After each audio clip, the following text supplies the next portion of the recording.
डाल डाल तो हम पात पात, ये कहावत सुनी होगी आपने, और ये भी सुना होगा कि जब जंगल में शेर का सामना सवा शेर से होता है तब जाकर पता चलता है कि आखिर जंगल का राजा कौन है। ऐसा ही हो रहा है बीजेपी के साथ तेलंगाना में, क्योंकि जो अभी तक ऑपरेशन लोटस उन्होंने बाकी राज्यों में चलाया, वही काम कथित तौर पर तेलंगाना में शुरू किया गया। लेकिन तेलंगाना में ऐसा जोरदार झटका लगा है जिसके बाद चारों खाने चित हो गए हैं कथित तौर पर बीजेपी वाले। अब और एक टीआरएस नेता ने बीजेपी को खुलेआम सीधे तौर पर चेतावनी दे दी है कि हम तुम्हारी आंखें निकाल लेंगे अगर तुमने तेलंगाना में ऑपरेशन लोटस चलाने की कोशिश की, तो हम बिल्कुल बर्दाश्त नहीं करेंगे। कौन से ये नेता हैं टीआरएस के जिन्होंने साफ तौर पर बीजेपी को खुले मंच से चेतावनी दे दी है और ये कह दिया है कि जो कुछ भी करना है तेलंगाना के बाहर करना, तेलंगाना की तरफ आंख उठाकर भी मत देखना।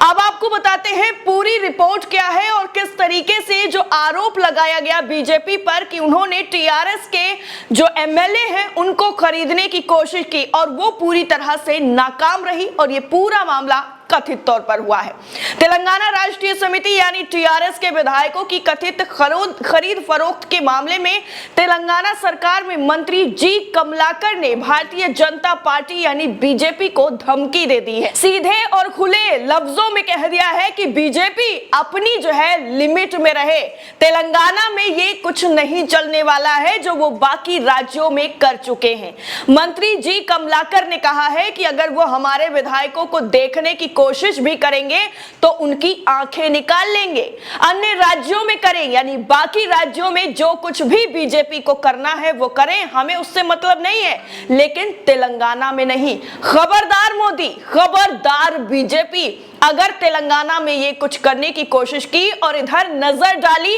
तो आंखें निकाल लेंगे। और ये जो धमकी है वो साफ तौर पर बीजेपी को दी गई है, कथित तौर पर भी नहीं, क्योंकि ये पूरी रिपोर्ट जैसे ही सामने आई है वैसे ही बीजेपी में हड़कंप मच गया है। अब ये पूरा मामला कब से शुरू हुआ था और किस तरीके से अब ये जो आर पार की लड़ाई हो गई है ऑपरेशन लोटस के सहारे, जो अभी तक जनता के द्वारा चुनी गई सरकारों को गिराने का काम किया गया, उसमें अब कैसे अपने ही जाल में फंसते हुए नजर आ रहे हैं वो आपको तेलंगाना में साफ तौर पर नजर आ जाएगा। दरअसल साइबराबाद पुलिस ने बुधवार शाम को ही 3 लोगों को गिरफ्तार किया था। आरोप था कि तीनों युवक मुनुगोडे उपचुनाव के मद्देनजर नकदी चेक और कॉन्ट्रैक्ट्स के जरिए टीआरएस के विधायकों की खरीद फरोख्त कर रहे थे।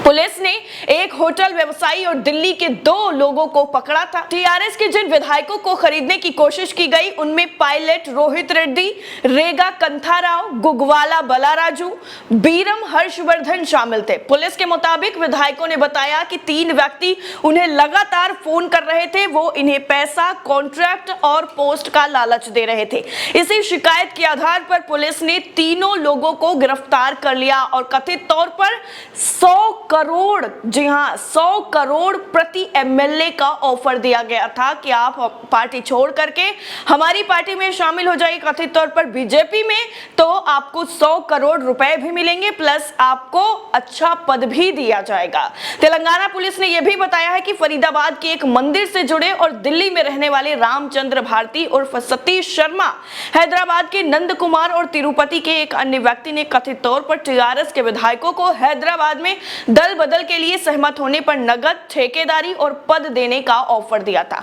इस गिरफ्तारी के बाद टीआरएस के सोशल मीडिया संयोजक सतीश रेड्डी ने ट्विटर पर एक वीडियो को भी शेयर किया जिसमें होटल व्यवसायी नंदू की तरफ से इशारा किया गया और आरोप लगाया गया कि ये केंद्रीय मंत्री किशन रेड्डी के करीबी हैं और टीआरएस के विधायकों को रिश्वत देने की कोशिश करने वालों में से एक हैं।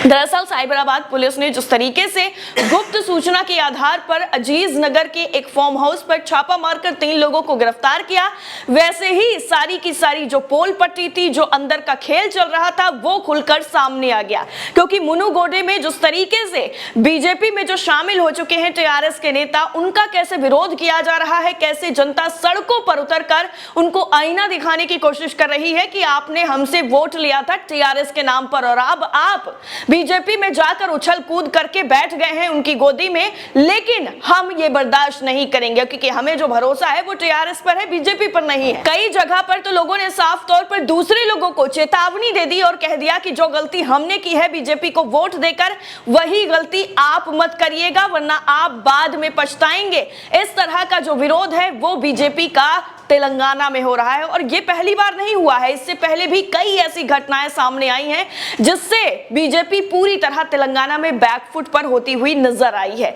चाहे वो बजट की बात हो या फिर सीएम की वहां पर जाने की बात हो, दूसरे राज्य के सीएम की जाने के बाद हो, या फिर पीएम खुद जो है तेलंगाना जाते हैं तब भी किस तरीके से वहां पर उनका विरोध किया जाता है। वहां पर रिसीव करने के लिए खुद सीएम तक नहीं जाते हैं क्योंकि तेलंगाना को जिस ओछी नजर से देखा जाता है, और जब बजट की बात आती है तो वहां पर जीरो जो है बजट का जो डिक्लेरेशन है वो किया जाता है। और यही सारे जो आरोप हैं वो बीजेपी पर शुरुआत से लगते आ रहे हैं कि वो तेलंगाना को बिल्कुल हीन भावना के साथ देखते हैं, ऐसी भावना जिसमें तेलंगाना का कोई मतलब ही नहीं है, तेलंगाना को किसी भी तरीके से कोई आर्थिक सहायता ही नहीं दी जाती है। और अब ये जो आरोप लगा है बीजेपी पर कथित तौर पर खरीद फरोख्त का, वो बेहद ही गंभीर है क्योंकि महाराष्ट्र में जो ऑपरेशन लोटस चला था उसमें किस तरह से बीजेपी ने अपनी सरकार बना ली, गठबंधन के साथ एकनाथ शिंदे बागी हो गए और उसके बाद यही कोशिश बिहार में की गई, लेकिन बिहार में मुंह तोड़ जवाब दिया गया। महागठबंधन की जो अभी सरकार है उनकी तरफ से नीतीश कुमार जो पहले एनडीए में थे, उन्होंने एनडीए का साथ छोड़ करके महागठबंधन का दामन जो है थाम लिया और महागठबंधन के साथ मिलकर सरकार बना ली। वहां पर